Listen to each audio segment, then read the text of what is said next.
ফুলকো ফুলকো লুচি আর আলুর তরকারি। আমার ছোটোবেলায় কিন্তু মায়ের কাছে আবদার করতাম, কখন বলুন তো, ছুটির দিনগুলোতে ফুলকো ফুলকো লুচি থাকবে আর তার সাথে থাকবে সাদা আলুর তরকারি। সাদা আলুর তরকারিটা কিন্তু আমাদের বাঙালি ঘরে বেশ হয়, খুব ভালো লাগে খেতে, বেশ মশলা টশলা কম। আর মা ছোটোবেলায় এত কাজের মাঝখানেও কিন্তু বানিয়ে দিতেন, আমিও করি। আমারও বেশ ভালো লাগে কেউ আবদার করলে, স্পেশালি যখন আমার ছেলে বা স্বামী এসে আবদার করে যে আজকে একটু বানাও না, বেশ লাগে বানাতে। সে ছোটোবেলাকার কথা মনে পড়ে যে মাও তো বানাতেন, সে হাসি মুখেই বানাতেন, আমিও তাই করি। আর রান্না বান্নাটা না আমার বেশ ভালোই লাগে করতে। এই যেমন আজকে বানিয়েছিলাম আলু ফুলকপির তরকারি। এই সিজনটা তো এখন আলু ফুলকপিটা খুব একটা বেশি পাওয়া যায় না, শীতকালে সবথেকে ভালো ফুলকপি পাওয়া যায়। এখনকার ফুলকপিটা অতটা, কি বলবো, স্টোরেজের ফুলকপি তো, সেজন্য সেদ্ধ হতে একটু সময় লাগে। কিন্তু আমি কিন্তু সেদ্ধ করে জল ফেলা এটা খুব একটা করি না। আমি আলু আর ফুলকপিটা নুন আর হলুদ দিয়ে ভালো করে সেদ্ধ করে তারপরে ওটাকে নামিয়ে রেখে তেলের মধ্যে একটু মশলা দিয়ে, বেশি না, অল্প একটা টমেটোকে একটু গ্রেট করে নিয়ে দিই, তার সাথে একটু হলুদ, নুন, লঙ্কা গুঁড়ো আর একটু বেশি করে জিরে গুঁড়ো, এই তো লাগে। আমি কিন্তু দু রকমের লঙ্কা গুঁড়োই ইউজ করি, ঝালটাও ইউজ করি কিন্তু সেটা অল্প, আর রঙের জন্য ইউজ করি কাশ্মীরি লঙ্কা গুঁড়ো, ব্যাস। আর খুব একটা বেশি কিছু মশলা লাগে না, ভালোই লাগে খেতে। গরম হলেও হালকা পাতলা করে ফুলকপি আলুর তরকারি রান্না করলে একটা সুবিধেও হয় কিন্তু। আমি তো মাছ খাই, আমার হাজব্যান্ড তো খান না, সেই জন্য মাছটা যদি ভেজে নিয়ে এই ফুলকপির তরকারি দিয়ে খাওয়া যায় তাহলে হয়ে গেল একটা ঝোল আমার। আর উনি এই এই সেম আলু ফুলকপির তরকারিটা নিরামিষ হিসেবে, তরকারি হিসেবেই খেয়ে নেন। মাঝে মাঝে বলেন আমাকে একটু ডিমের ভাজা, ডিমটা খুব ভালোবাসেন উনি, তো ডিম ভাজা করে দিতে বলেন, আমি করে দিই। বাট আলু ফুলকপির তরকারি হলে উনি সেটা আর বলেন না, উনি বেশ ভালোবাসে।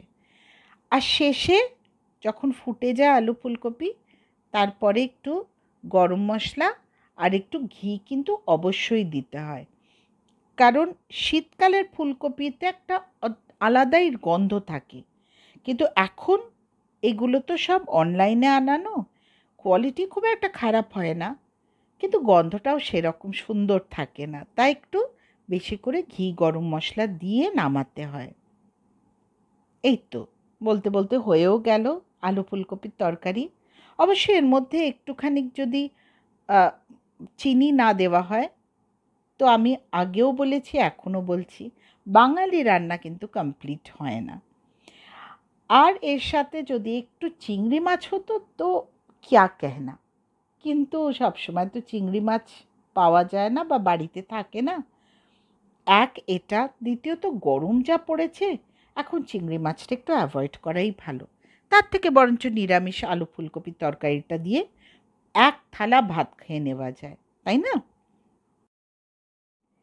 আর বানিয়েছিলাম মটর ডাল লাউ দিয়ে। লাউটাও পেট ঠান্ডা করে, সুতরাং লাউ দিয়ে মটর ডাল বানালে বেশ ভালোই লাগে খেতে গরমকালে, তাই না? তো সেই জন্য মটর ডাল সেদ্ধ করেছিলাম লাউ দিয়ে, আর তারপরে অল্প একটু হিং, একটুখানি কালো জিরে আর শুকনো লঙ্কা, ব্যাস এই দিয়ে সাম্বার দিয়ে দিয়েছিলাম। সাম্বার বলুন, ছক বলুন, এই তো, এই হয়ে গেল আমার আজকের রান্না। আর ভাজা, আজকে আর ভাজা বানাইনি। আজকে আমার এক বান্ধবী, সে দিয়ে গেছিল মোচার ঘন্ট, তো সেটাই দিয়ে দিয়েছিলাম ডালের সাথে খাওয়ার জন্য। আর শেষ পাতে ছিল টক দই, ব্যাস।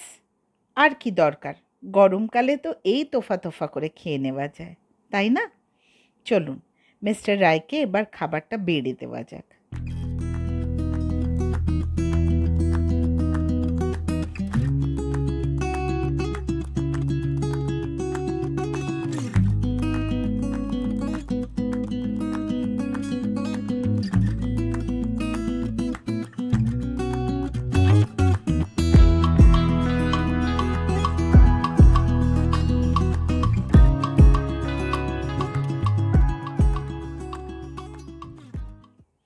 চলুন, রেডি হয়ে গেছি, এবার একটু বেরোবো। কোথায় যাব দেখাচ্ছি। আসলে বিকেলবেলাটায় না একটুখানি বেরোলে বেশ ভালোই লাগে, আর তাও যদি হয় বন্ধু-বান্ধবের সাথে আড্ডা দিতে।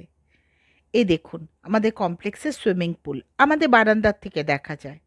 এত ভালো লাগে সবাই সুইমিং করে। আমি অবশ্য সুইমিং পারি না, কিন্তু তা মানে এই নয় যে আমি জলে নামি না। তা সত্ত্বেও জলে নামি।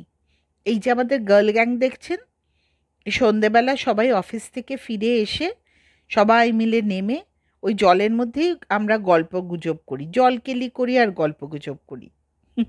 সেই ছোটবেলাকার মতন। বিকেল হলেই সেই পড়াশুনো করার পরে আগে গরমকালে যেরকম আমরা বন্ধু বান্ধবরা মিলে বিকেলবেলা আড্ডা সেশন চলতো আমাদের। আড্ডা মানে ওই আর কি, দৌড়োদৌড়ি খেলা সবই চলতো। কিন্তু এখন তো সেটা হয় না। এখন তো আমরা সব বড় হয়ে গেছি। জীবনটা কীরকম না দেখুন।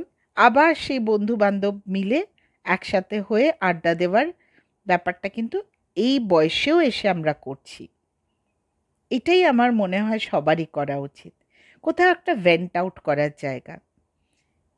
এই যে কোয়ালিটি টাইমটা স্পেন্ড করছি, সারা দিনে যে আমাদের টায়ার্ডনেস, যে প্রেশারে থাকি আমরা, সেগুলো কোথাও একটা রিলিজড হয়ে যায়। এটা সবারই করা উচিত। কিছুই না, জাস্ট নিছক আড্ডা, একটু হাহাহিহি, একটু হাসি ঠাট্টা তামাশা, কিছুটা সময় কাটানো, তারপরে ফিরে এসে আবার নিজের জীবনযুদ্ধে লেগে যাওয়া। একই প্লেট থেকে খাওয়া, একই আইসক্রিমের টাব থেকে খাওয়া, এইগুলো কি ছাড়া যায় বলুন? সেই ছোটবেলাকার মতন। সত্যি, জীবনটাকে ভালো রাখাটা কিন্তু আমাদের নিজেদের হাতেই থাকে। ভালো থাকবেন, এই কামনা করে ব্লগটা আজকে শেষ করছি। নমস্কার।